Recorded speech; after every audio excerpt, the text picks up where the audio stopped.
if I say x squared minus 9x plus 14. All right.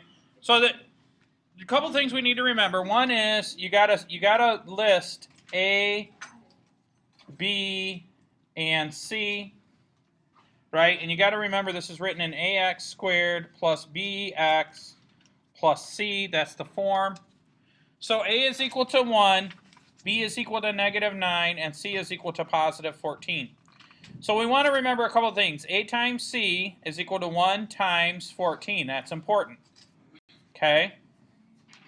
The other thing that's important is that our b term is equal to -9. So what we're looking for are two numbers. When I multiply them together, they equal 14. But when I add them together, they equal -9.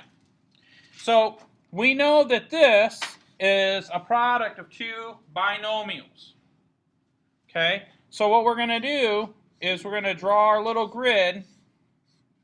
And I know x squared is going to end up here, and positive 14 will end up here. That means usually I'm going to have an x times an x here. All right? And then we just got to figure out the 14. Now the middle term, this -9x, is going to give you a clue as to what goes here and here. Obviously, we're going to have a negative number. But you also have to consider that if I have one negative number, and 14 is the product of this number and this number, if this one's negative, then this one also has to be negative, because that's the only way you can get a positive 14. So what you could do is you could kind of guess and say, well, this has got to be a negative number, and this has got to be a negative number, and then we just got to kind of figure out what goes here and what goes here. Well, now that you know that they both have to be negative, we just think of numbers that you multiply to get 14. What are some numbers you can multiply to get 14? 7 times 2 and 14 and 1.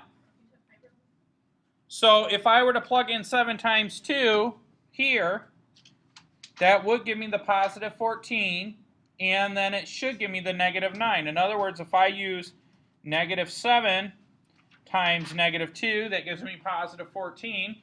If I say -7 plus -2, that also gives me -9. So if I plug in a 7 here and a 2 here, when I multiply -7 times -2, that gives me positive 14. -7 times x gives me -7x. -2 times x gives me -2x, and voila. If you add those two up, it gives you -9x. Does that make sense? So now the whole point of this exercise was to show that x squared minus 9x plus 14 is equal to the product of x minus 2 times x minus 7. Okay? Does anybody have any questions before I move on to the next one? So that's essentially what we're going to do. I think when you guys are working on this in class, the problem is you get stuck because you don't get the numbers right away. The best thing to do is think of all the numbers that you multiply to get 14. The first set may not work. Just keep thinking of numbers that go into 14. It's that simple. Does that make sense? All right, so let's move on to another example.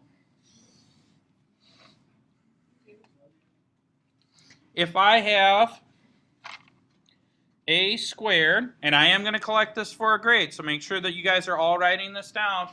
Easy credit points. Write your name on the top of the paper. Write everything down I write down. It's good practice, and I'll give you credit for doing your work, okay? Yes? No.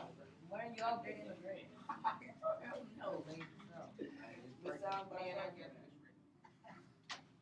Well, grades are due on Monday, so I'm going to be here all day Monday entering them in. If you've been doing your work, your grades can only go up from what they were. If you haven't been doing your work, your grades can go down from what they were, right? All right, let's focus on this next problem. So now, again, what I want to do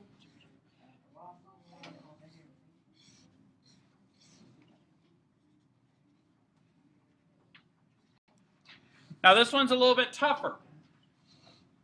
Okay? This one's tougher because it may not come as easily. What I need to know is I need these two terms here to add up to -9. They also have to multiply to be -36. So what I should do right off the bat, how do you get a negative product? When you multiply, one has to be negative and the other one has to be positive, right? So this should be a positive number, this should be a negative number, and this would be A, and this would be A. It could be, so let's just wait and see. I think he's right. But let's just, I'm going to purposefully pick the wrong numbers at first, okay? So we know that 4 times 9 equals 36. But because it's a -36, one of these numbers has to be negative. Since the middle term is negative, it should be the larger number. So in other words, if I say 4 times -9, that's how I get my -36. When I add those up, though, does it equal -9? No. So let's pick another set of numbers. 2 times 18 equals 36. We pick the larger number to be negative simply because our middle term is negative. And, well, 2 times -18 equals -36, but that's -16. If I add those up, right? If I say 2 plus -18, that does not equal -9. So it can't be 2 and 18. Now he guessed it right off the bat. He said it's got to be 3 and 12. So if I say 3 times 12 equals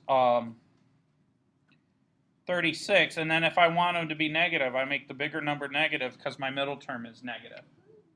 So when I do it that way, in other words, if I put in here -3, oh no wait, not -3, if I put in -12, +3, what would I get? Well, -12 times +3 equals -36, and then when I multiply -12 times A, right, I'm going to get -12A. And then when I do +3 times A, I get +3A. When I add those up, what do they equal? -9. So what did I find out? Well, what I found out was A squared minus 9A minus 36 is the product of, now somebody help me and tell me what goes in the parentheses. 3 plus A. Or A plus 3, yeah. Now what goes in this last one? A minus 12. A minus 12. Does that make sense? So you just gotta practice figuring out what those numbers are. When you don't get it the first time, don't panic. Don't freak out. Do the next set. And if that doesn't work, keep doing sets until you get the right answer. Yes.